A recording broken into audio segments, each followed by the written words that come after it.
आज ମୁଁ ପୁଣି ଆଉ ଗୋଟେ ଭିଡ଼ିଓ ନେଇକରି ଆସିଛି। ଆଜିର ଭିଡ଼ିଓରେ ଜାଣିବା ଆମର ଯେଉଁ ଜେଟି ଆସ୍ପାରାଣ୍ଟ ଅଛନ୍ତି ସେମାନେ ତାଙ୍କର ଅଧିକାଂଶ ପିଲାମାନଙ୍କର 18 ବର୍ଷରୁ ଉପରକୁ ହୋଇଗଲାଣି। ତେଣୁ ସେମାନେ ଏବେ ଭୋଟ ଦେବାର ଯୋଗ୍ୟ ହୋଇଅଛନ୍ତି। ତେଣୁ ସେ ଭୋଟ ବିଷୟରେ ମୁଁ ଆଜି କିଛି ପିଲାମାନଙ୍କୁ କଥା କହିବା ପାଇଁ ଯାଉଛି। ପ୍ରଥମ ଦ୍ୱିତୀୟ ତୃତୀୟ ପର୍ଯ୍ୟାୟ ସରିଗଲାଣି। ଏବେ ଚତୁର୍ଥ ପର୍ଯ୍ୟାୟର ଭୋଟର ମତଦାନ ହେବାକୁ ଯାଉଛି। ଜୁନ୍ 1 ତାରିଖ ଦିନ ହେବ। ତେଣୁ ଏଇ ଜୁନ୍ 1 ତାରିଖ ଦିନ ଯାହା ହେବ ସେଇଟା ହେଇଯିବ ଫାଇନାଲ୍ ଡିସିସନ୍। ତାପରେ 2-3 ତାରିଖ ଦିନ ଗଣାଗଣି ହେଇକରି 4 ତାରିଖ ଦିନ ଆଡ଼କୁ ରେଜଲ୍ଟ ଆସିଯିବ।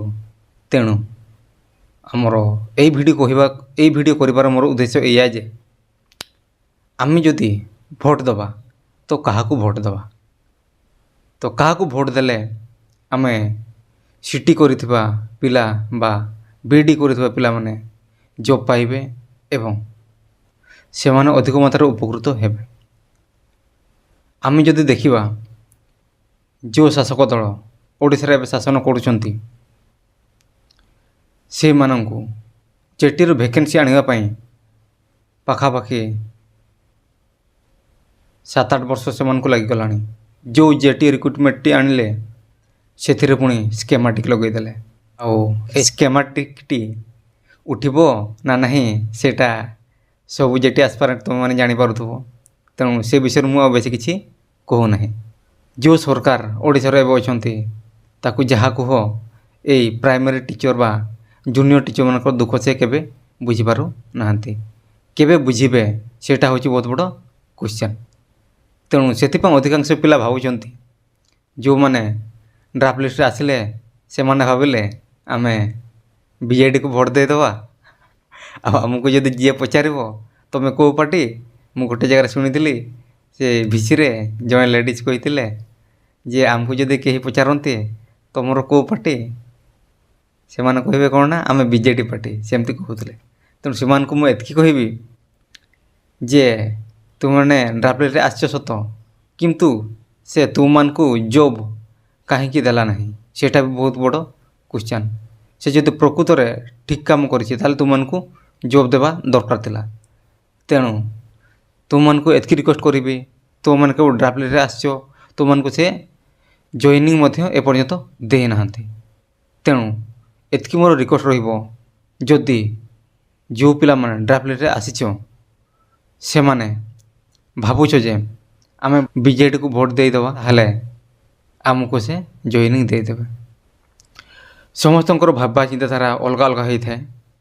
ତେଣୁ ମୋର ମତରେ ଏଇଆ ଯେ ଶାସକ ଦଳକୁ ଆମେ ଏବେ ଯଦି ଭୋଟ ଦେଇଦେବା ତାହେଲେ ସେ ଜେଟି ଉପରେ ତା'ର ଫୋକସ୍ ତ ଟୋଟାଲ୍ ରହୁନାହିଁ। ସେ ସିରିୟସନେସ୍ ମଧ୍ୟ ନେଉନାହାନ୍ତି। ସେମାନେ କେତେଜଣ ପିଲା ପାଇଲେ କେତେଜଣ ପିଲା ପାଇଲେ ନାହିଁ ସେଥିରେ ତା'ର କିଛି ଯାଏ ଆସେ ନାହିଁ। ସେ 20,000 ପୋଷ୍ଟ ବାହାର କରିଥିଲା, କିନ୍ତୁ ସେଥିରୁ ସେ କେତେ ଭ୍ୟାକେନ୍ସି ଫିଲ୍ଅପ୍ କରୁଛି ଦେଖ। ଯଦି ସେ ଜେଟି ପ୍ରତି ତାଙ୍କର ଭଲ ପାଇବା ବା ଜୁନିୟର ଟିଚର ଯେଉଁମାନେ ହେଉଛନ୍ତି ତାଙ୍କ ପ୍ରତି ଭଲ ପାଇବା ରହିଥାନ୍ତା ତାହେଲେ ସେ ଡାଇରେକ୍ଟ ରେଗୁଲାର ପୋଷ୍ଟ ବାହାର କରିଥାନ୍ତା। କିନ୍ତୁ ସେ ରେଗୁଲାର ପୋଷ୍ଟ ବାହାର କଲା ନାହିଁ। ତା ସହିତ ସେ କ'ଣ କଲା ନା 20K ପୋଷ୍ଟ ବାହାରିଲା, କିନ୍ତୁ ସେ ଏପର୍ଯ୍ୟନ୍ତ 20K ପୋଷ୍ଟ ନେବାର ନା ସେ ଧରୁନାହାନ୍ତି। କାହିଁକି ଧରୁନାହାନ୍ତି? ସେ ଚାହୁଁନାହାନ୍ତି ଯେ 20K ଫିଲ୍ଅପ୍ ହେଉ ବୋଲି। ସେ ଯଦି ଚାହିଁଥାନ୍ତେ ଏପର୍ଯ୍ୟନ୍ତ ବହୁତ ପିଲା ପାଇସାରିଥାନ୍ତେ। ବହୁତ ପିଲା କହୁଛନ୍ତି ଯେ ଆମେ 20K ପାଇଁ ଚେଷ୍ଟା କରୁଛୁ। ତ ଏଇ 20K ଫିଲ୍ଅପ୍ ହେବ ନା ନାହିଁ ମୁଁ ଏତିକି ଜିନିଷ କହିବି। ସେମାନେ କ'ଣ କହିବେ ଲାଷ୍ଟରେ, ଆମେ ଚେଷ୍ଟା କରିଥିଲୁ 20K ଫିଲ୍ଅପ୍ ପାଇଁ, କିନ୍ତୁ ଗୋପ୍ ରାଜି ହେଲେ ନାହିଁ। ତେଣୁ ଏ 20K ଫିଲ୍ଅପ୍ଟି ହୋଇପାରୁ ନାହିଁ। ଏଇଆ ସିଚୁଏସନ୍ ହେବ। ତେଣୁ ଆଉ ଗୋଟିଏ ପୋଜିସନ୍ ହେଲା ଏଇଆ, ଯଦି ବିଜେଡ଼ିକୁ ଆମେ ଭୋଟ ଦେଉନୁ ତାହେଲେ ଆମେ କାହାକୁ ଭୋଟ ଦେବୁ? ଅଧିକାଂଶ ଯଦି ଆଜିକାଲି ସୋସିଆଲ ମିଡ଼ିଆକୁ ଦେଖିବେ ବା ଆମର ୟୁଟ୍ୟୁବ୍ କମ୍ୟୁନିଟି ପୋଷ୍ଟକୁ ଦେଖିବେ, ସେଠି ମୁଁ ଗୋଟେ ଜାଗାରେ ପୋଲ୍ ଛାଡ଼ିଥିଲି କାହାକୁ ଭୋଟ ଆମେ ଦେବା, ବିଜେଡ଼ି ନା ବିଜେପି ନା କଂଗ୍ରେସ ନା ସ୍ୱାଧୀନ ପାର୍ଟି ନା ଏନି ଅଦର ନା ନୋଟାରେ ଦେଇଦେବା। ସେଇଟା ହେଉଛି ବହୁତ ବଡ଼ କ୍ୱେଶ୍ଚନ୍। ତ ବିଜେଡ଼ିକୁ ଦେଲେ ଆମର କିଛି ବି ହେବନି, ଏଇଟା ତ ସମସ୍ତେ ଜାଣିଛ ଆଉ ଜାଣିକି ରଖିଥାଉ ମଧ୍ୟ। ଆଉ ଯଦି ବିଜେପିକୁ ଆମେ ଦେଲେ ସେ ତ କହୁଛି 3-4 ଲକ୍ଷ ଜବ୍ ଦେବ ଓଡ଼ିଶାରେ, ଆଉ ପାଖାପାଖି ଆମର ତ ଲକ୍ଷେ ପାଖାପାଖି ଲକ୍ଷେରୁ ଅଧିକ ଆସ୍ପାରାଣ୍ଟ ଅଛନ୍ତି ଜେଟିର। ସେ କ'ଣ ଖାଲି ଜେଟିର କଥା ଚିନ୍ତା କରିବେ, ସେ ଓଡ଼ିଶା ସାରାର ଚିନ୍ତା କରିବେ। ସେ ଓଡ଼ିଶା ସାରାକୁ ମିଶାଇକି ସେ 3-4 ଲକ୍ଷ ଜବ୍ ଦେବେ 5 ବର୍ଷରେ। ତାହେଲେ ସେଇ 5 ବର୍ଷ ଭିତରେ ଆମର ଜେଟିର କେତେଜଣ ପିଲା ଚାନ୍ସ ପାଇବେ, ସେଇଟା ହେଉଛି ବହୁତ ବଡ଼ କ୍ୱେଶ୍ଚନ୍। ସେ ଏପର୍ଯ୍ୟନ୍ତ ବିଜେଡ଼ି ହେଉ, କଂଗ୍ରେସ ହେଉ ବା ବିଜେପି ହେଉ, ଏପର୍ଯ୍ୟନ୍ତ କେହି କହିନାହାନ୍ତି ଯେ ଆମେ ଯଦି ଜିତିଲୁ ତ ଜୁନିୟର ଟିଚରମାନଙ୍କୁ ରେଗୁଲାର କରିବୁ ଏବଂ ତା ସହିତ ଯେତିକି ପୋଷ୍ଟ ଫାଙ୍କା ଅଛି ତା ଗୁଡ଼ିକୁ ଫୁଲଫିଲ୍ କରିବୁ। ତେଣୁ ଏଇଟା ତ ଗୋଟେ ରିଜିନ୍ ଗଲା। ତାପରେ ଲାଷ୍ଟ ଗୋଟେ ହେଉଛି ଯେ ବହୁତ ଗୁଡ଼ିଏ ସ୍କୁଲ ଏବେ କ୍ଲୋଜ୍ ହେଇଗଲାଣି।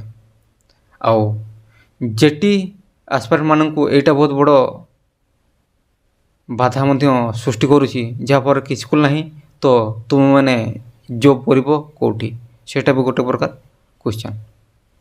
ତେଣୁ ଯଦି ନୂତନ ଯେଉଁ ସ୍କୁଲ ଗୁଡ଼ାକ ମରିଗଲାଣି ବା ବନ୍ଦ କରାଯାଇଛି ସେଇଟାକୁ ଯଦି ପୁଣି ଆଉ ଥରେ ଏଷ୍ଟାବ୍ଲିଶ୍ କରାଯାଏ ବା ଆଉ ଥରେ ଆରମ୍ଭ କରାଯାଏ, ତାହେଲେ ଏଇ ଜେଟି ଆଶାୟୀ ପୁଣି ଆହୁରି ବହୁତ ସଂଖ୍ୟକରେ ଚାନ୍ସ ପାଇପାରିବେ। ତେଣୁ ହେଲେ ଏଇ କଥା କେହି କହୁନାହାନ୍ତି। ଆଉ ଏଇଟା ଯେ ବିଜେଡ଼ି ଆଉ ଥରେ ସ୍କୁଲମାନଙ୍କୁ ପୁନର୍ବାର ଚଲାଇବ ସେଇଟା ମୋତେ କାହିଁ ଲାଗୁନାହିଁ। ଏଇଟା ହେଉଛି ପ୍ରକୃତ କଥା। ତେଣୁ ଲାଷ୍ଟରେ ଏତିକି କହିବି, ଆମେ ତାହେଲେ କାହାକୁ ଭୋଟ୍ ଦେବା? ବିଜେପି ନା ବିଜେଡ଼ି ନା କଂଗ୍ରେସ ନା ସ୍ୱାଧୀନ ପାର୍ଟି ନା ଆଉ କ'ଣ ପାର୍ଟି? ତେଣୁ ଲାଷ୍ଟରେ ମୁଁ ଏତିକି ଫାଇନାଲ୍ କହିବି, ଯଦି ବିଜେଡ଼ିକୁ ଦେଲେ କ'ଣ ହେବ ସମସ୍ତେ ଜାଣିଛ, ଯାହା ହେଉଛି ସେଇଆ ହିଁ ହେବ, ଏକ୍ସଟ୍ରା କିଛି ହେବ ନାହିଁ। ତାପରେ ରହିଲା ବିଜେପି କଥା। ବିଜେପି କଥା ମୁଁ ଏଇଆ କହୁଛି, ବିଜେପି କେନ୍ଦ୍ର ସରକାର ହେଇଯିବ। ତେଣୁ କେନ୍ଦ୍ର ସରକାର ଆଉ ରାଜ୍ୟ ସରକାର ଯେତେବେଳେ ମିଳିତ ହୋଇଯାଆନ୍ତି, ଦୁଇଟା କାମ ସେ ଏକା ସାଙ୍ଗରେ କରିବା ବହୁତ ବଡ଼ ମୁସ୍କିଲ ହେଇଯିବ। ସେଇ ଟାଇମ୍ରେ ଜେଟି ରିକ୍ରୁଟମେଣ୍ଟ କଥା ଏତେ ସେ ଚିନ୍ତା କରିବେ ନାହିଁ। ଏଇଟା ହେଉଛି ସତ କଥା। ଆଉ ଯଦି କରିଥାନ୍ତେ, ଆଟଲିଷ୍ଟ ଆମର ବହୁତ ପିଲା ବିଜେପିର MP MLA ପାଖକୁ ଯାଇଥିଲେ, ସେମାନଙ୍କୁ କହିଥିଲେ ଯେ ଆମର 20 ଫିଲ୍ଅପ୍ ହେବ ବୋଲି, ଶୀଘ୍ର ପଟ ବାହାର କରାଯାଏ ବୋଲି। ସେମାନେ କେବଳ ବାସ୍ ପଟ ମାରିଲେ, କିନ୍ତୁ କାର୍ଯ୍ୟରେ କେହି କିଛି କରେଇ ନଥିଲେ। ସେମାନେ ଏବେ କହିବେ ଆମେ ଜିତିଲେ ସବୁ କରିବୁ, ହେଲେ ଏପର୍ଯ୍ୟନ୍ତ କେହି କିଛି କରିନାହାନ୍ତି। ତେଣୁ ମୋର କହିବା ଉଦ୍ଦେଶ୍ୟ ହେଲା ଯେ ଯିଏ କାହାକୁ ଭୋଟ୍ ଦେଉଛ ସେଇଟା ତ ଆମେ କେହି କହିପାରିବା ନାହିଁ।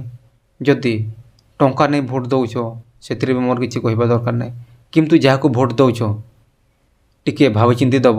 ଆଉ ଏତିକି ଭାବିବ, ଯଦି ମୁଁ ୟାକୁ ଭୋଟ୍ ଦେଉଛି ଭବିଷ୍ୟତରେ ଇଏ ଆମ ଜେଟି ଆସ୍ପାରାଣ୍ଟ ବା ମୋ ଭାଇ ଭଉଣୀମାନଙ୍କ ପାଇଁ ଇଏ କ'ଣ କରିପାରିବ, ମୋର ଆଗାମୀ ପିଢ଼ି ପାଇଁ ଇଏ କ'ଣ କରିପାରିବ। ତେଣୁ ମୋର ଭାବିବାରେ ଗୋଟିଏ ମାତ୍ର ସଲ୍ୟୁସନ୍ ଦେଖାଯାଉଛି, ଯଦି ନବୀନ ପଟ୍ଟନାୟକ ମୁଖ୍ୟମନ୍ତ୍ରୀ ହେଲା ସେଥିରେ କିଛି ଯାଇ ଆସେ ନାହିଁ, ବା ଆଉ ଯଦି ବିଜେପି ଜିତିଲା ଆଉ କିଏ ମୁଖ୍ୟମନ୍ତ୍ରୀ ହେଉଛି ସେଥିରେ କିଛି ଯାଇ ଆସେ ନାହିଁ। ଯଦି ଯେକୌଣସି ଗୋଟେ ଦଳ ଜିତିବ ନା, ତାଙ୍କର ଗୋଟେ ରାଜ ଚାଲିବ।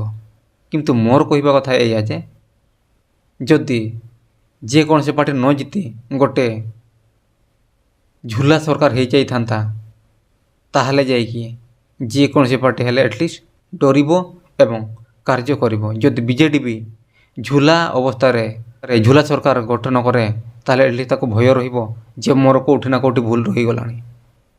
ତେଣୁ ଏଇ ଜିନିଷଟା ହେଉ, ଆଟଲିଷ୍ଟ ଯେକୌଣସି ଗୋଟିଏ ଦଳ ନ ଜିତୁ, ସରକାର ଯେତେବେଳେ ଗଠନ ହେବ, ଗୋଟେ ଯଦି ଝୁଲା ସରକାରଟେ ଗଠନ ହେବ, ତାହେଲେ ମୁଁ ଏତିକି ଏନ୍ସ୍ୟୋର କରିବି ଯେ ସେମାନେ ଆଟଲିଷ୍ଟ ଡରିକି କାର୍ଯ୍ୟ କରିବେ ଏବଂ ଡରିକି କାର୍ଯ୍ୟ କଲେ ଆମେ ନିଶ୍ଚୟ ସଫଳ ହେବୁ ବା ଆମେ ନିଶ୍ଚୟ ପ୍ରଫିଟ୍ ପାଇବୁ। ଆଉ ଯଦି ଯେକୌଣସି ଆମେ ଗୋଟିଏ ଦଳକୁ ଭୋଟ୍ ଦେଇଦେଉଛେ ନା, ସେ ତା'ର ମନ ଇଚ୍ଛା ମନମୁଖୀ କାର୍ଯ୍ୟ କରିବ ଏବଂ ଆମେ ଯେଇ ଅବସ୍ଥାରେ ଅଛୁ ସେ ଅବସ୍ଥାରେ ହିଁ ରହିବୁ।